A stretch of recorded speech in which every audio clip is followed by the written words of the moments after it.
गुजरात में लोकसभा की 26 सीटें हैं और 2019 के लोकसभा चुनाव में इन 26 की 26 सीटों पर बीजेपी की जीत हुई थी और कांग्रेस एक भी सीट हासिल नहीं कर पाई थी। और इस बार भी राज्य की बीजेपी इकाई को उम्मीद है कि नतीजे 2019 के जैसे ही होने वाले हैं। हालांकि इस बार कहानी में थोड़ा सा ट्विस्ट है। ट्विस्ट यह है कि आम आदमी पार्टी और कांग्रेस इस बार इंडिया अलायंस के तहत एक साथ हैं और कुछ सीटें ऐसी हैं जहां पर कि दो उम्मीदवारों के बीच आमने सामने की सीधी टक्कर है। बनासकांठा की सीट ऐसी ही एक सीट है। ज्यारथी आ 2014 में भाजपा सरकार आई त्यारथी करीने आ प्रश्न अपनी बनासकांठा से कांग्रेस की उम्मीदवार गेनीबेन ठाकुर को ये पैसे क्यों दिए जा रहे हैं? गेनीबेन कहती हैं ये पैसे मामेरू के हैं। मामेरू यानी मामा से मिली रकम। मामेरू वो रकम होती है जो मामा अपनी भांजी की शादी के वक्त उपहार में देते हैं। गेनीबेन का कहना है कि वो बनासकांठा की बहन हैं और बनासकांठा के लोग मामेरू के रूप में उन्हें चुनावी चंदा दे रहे हैं।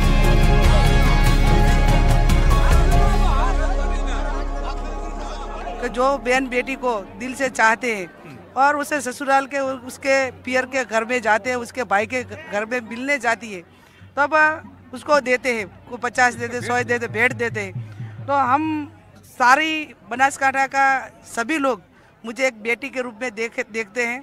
तो मैं उसका शुक्रिया अदा करती हूँ कि हर गांव में मुझे पैसे भी दे रहे हैं और कैंपेन में साथ में वोट और नोट दोनों ही देकर मुझे समर्थन दे रहे हैं और मेरी जीत की दुआएं कर रहे हैं।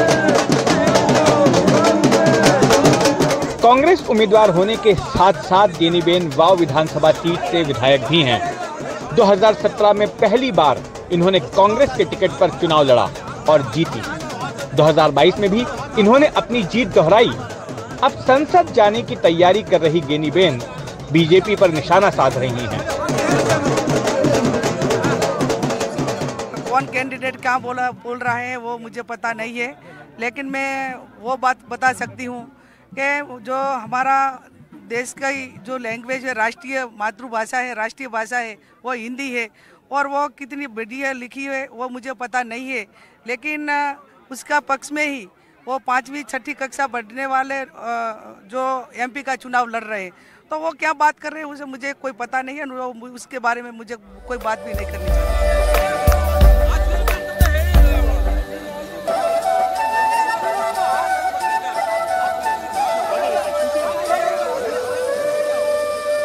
बनासकांठा की दोनों महिला उम्मीदवार लोगों से भावनात्मक अपील कर रही हैं। एक खुद को बनासकांठा की बहन बता रही हैं तो दूसरी बेटी।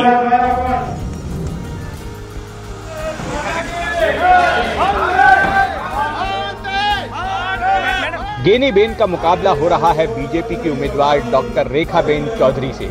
रेखाबेन गलबा भाई चौधरी की पोती हैं। गलबा भाई ने बनास डेयरी की स्थापना की थी। रेखा चौधरी ने एमएससी, एमफिल और गणित में पीएचडी हासिल की है। 44 साल की रेखा चौधरी पालनपुर की रहने वाली हैं और 20 सालों से इंजीनियरिंग कॉलेज में प्रोफेसर के रूप में काम कर रही हैं।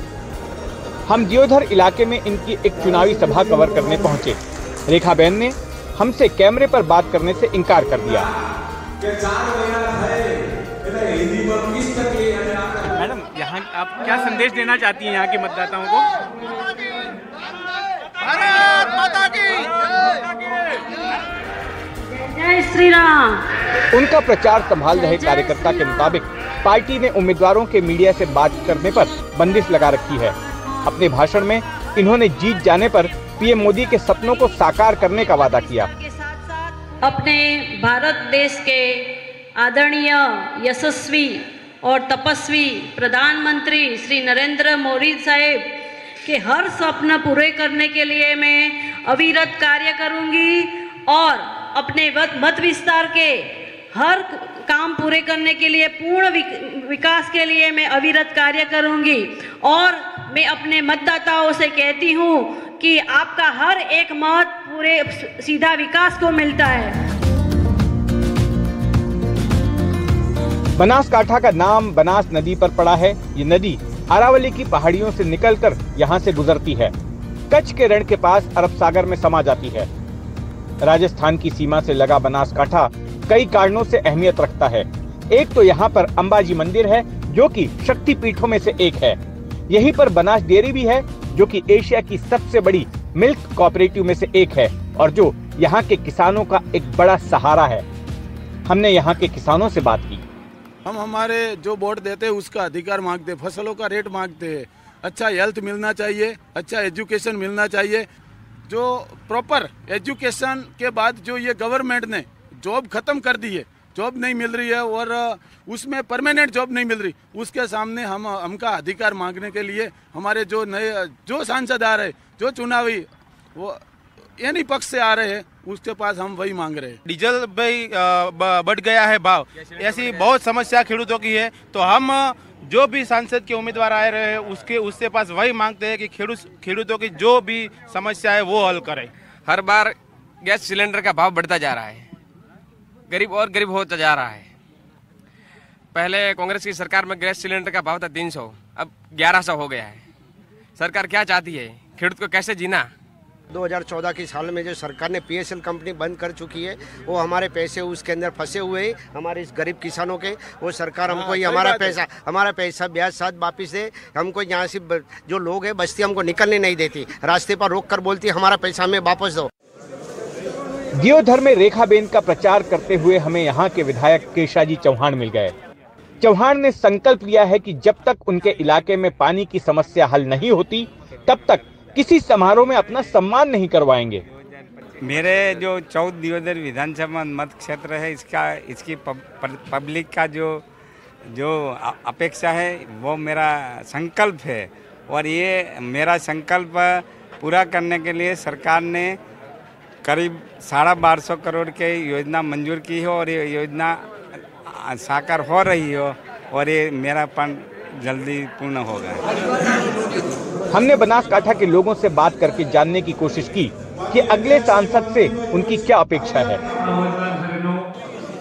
जो आज से 10 साल पहले जब भाजपा सरकार बनी तब से लेके आज तक मोदी सर ने जो काम किए और जो विकास के काम आज तक मोदी साहब ने कहीं भी रोक नहीं आई है, वो विकास हर रोज बढ़ता रहे और विकास आज से अगले 5 साल तक वो विकास चलता ही रहे और विश्व में हमारे भारत का डंका बजे।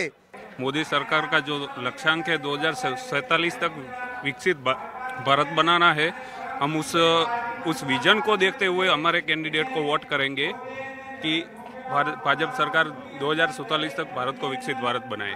सब युवाओं को रोजगारी, शिक्षित सब बढ़िया मिला है और आगे जाके हम युवाओं भी एक मजबूत बनते हैं और भव्य जीत मिलेगी मोदी साहब को। बनासकांठा लोकसभा क्षेत्र में कुल 7 विधानसभा क्षेत्र आते हैं। दांता सीट को छोड़कर बाकी सभी सीटें सामान्य हैं। इसमें गेनीबेन ठाकुर वाव सीट से विधायक हैं। धानेरा सीट पर निर्दलीय विधायक हैं। दांता सीट भी कांग्रेस के पास है। बाकी की 4 सीटें बीजेपी के कब्जे में हैं।